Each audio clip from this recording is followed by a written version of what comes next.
यथा चतुर्भिः कनकं परीक्ष्यते निघर्षणच्छेदनतापताडनैः तथा चतुर्भिः पुरुषः परीक्ष्यते त्यागेन शीलेन गुणेन कर्मणा.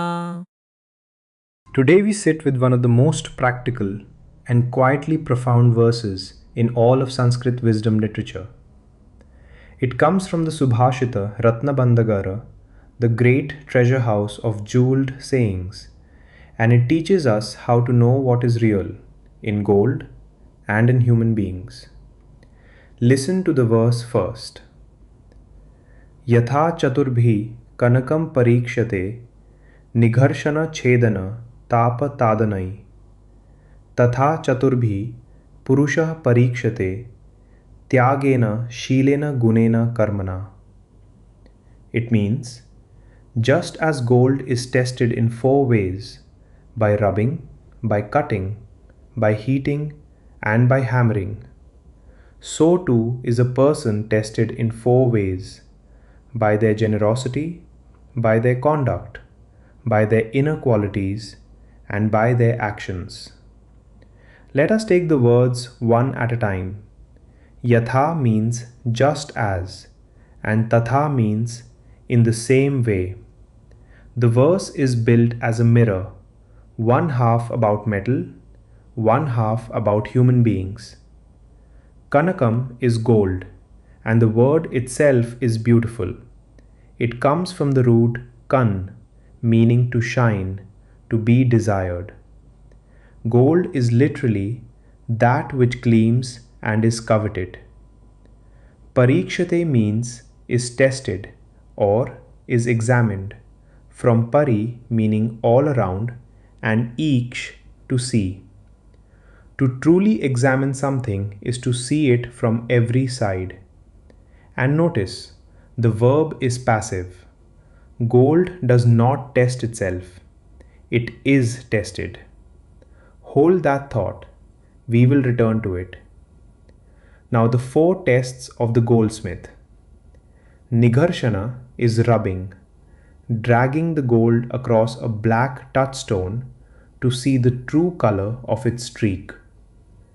Chedana is cutting, from the root chid, to cut, slicing into the metal, because a gold-plated fake looks perfect until you see what is inside. Tapa is heating, from the root tap, to burn, melting the metal so the fire separates pure gold from dross. And tadana is hammering, striking it, because pure gold is soft and dents gracefully, while a brittle counterfeit cracks and shatters. Then the verse turns to us. Purusha, a person. The old teachers love to say this word means the one who dwells in the city of the body, the conscious being inside the form. And a person, says the verse, is tested by 4 things. Tyaga, from the root tyaj, to let go. Generosity, sacrifice, what you are willing to give up. Shilo, from a root meaning to practice repeatedly. Conduct, character as habit, who you are when no one is watching. Guna, a word that originally means a single strand of a rope, the invisible fibers a person is woven from. And karma, from the root kri, to do. Action, the work actually completed, the undeniable output of a life. And here is the hidden elegance. The 4 tests line up, one to one. Friction tests tyaga. The daily rubbing of life reveals whether generosity is real or performed. Cutting tests shila. When life cuts someone open through crisis or betrayal, you see whether the inside matches the polished surface. Heat tests guna. Long, slow adversity shows which qualities are gold and which are dross. And hammering tests karma. Repeated blows, repeated failures reveal whether a person's work bends without breaking or shatters.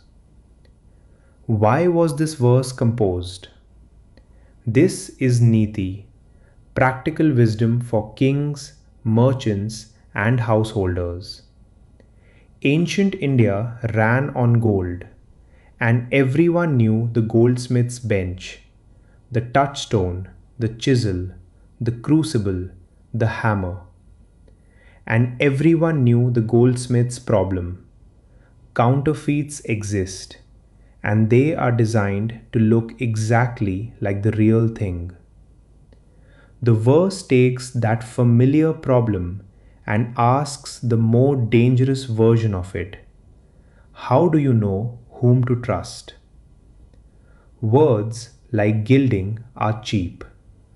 Only the assay tells the truth. Now return to that passive verb, parīkṣyate, is tested. Just as gold never schedules its own assay, neither do we. Life administers the tests uninvited. Friction arrives as difficult people. Cutting arrives as loss. Heat arrives as long adversity. Hammering arrives as failure after failure. And here, the verse quietly transforms how we see our own suffering. Your hardships are not random punishments. They are assays. There is even a pun hidden in the Sanskrit. Tapa, the goldsmith's fire, shares its root with tapas, spiritual discipline. The same fire that tests the gold also purifies it. The test and the refinement are one process. This insight belongs to all of humanity. The Roman Stoic Seneca wrote, "Fire tests gold. Adversity tests the strong." The book of Proverbs says the crucible is for silver and the furnace for gold, but the Lord tests the heart. And modern psychology agrees. People's stated values mean little. Their choices under real cost mean everything. Character shows itself not in easy, scripted situations, but in hard, unscripted ones. We stress test bridges and banks before we trust them. This verse asks us to bring the same honesty to people, including ourselves. So let me leave you with two questions and one practice. First, which of the 4 tests have you actually passed under pressure, and which have you only passed in comfort, where the test was never truly given? Second, whom in your life have you trusted for their shine, charm, credentials, promises, without ever seeing them rubbed, cut, heated, or hammered? And the practice.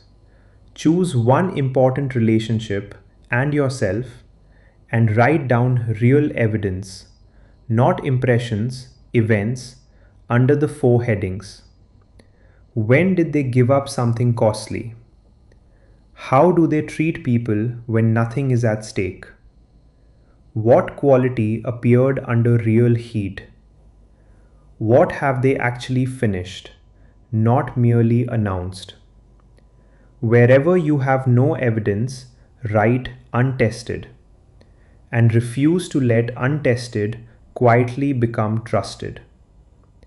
That single discipline is this verse, installed as a habit of mind. And this week, when the fire arrives, and it will, meet it once, deliberately, with this thought. This is the assay. Let it show the gold. यथा चतुर्भिः कनकं परीक्ष्यते निघर्षणच्छेदनतापताडनैः तथा चतुर्भिः पुरुषः परीक्ष्यते त्यागेन शीलेन गुणेन कर्मणा।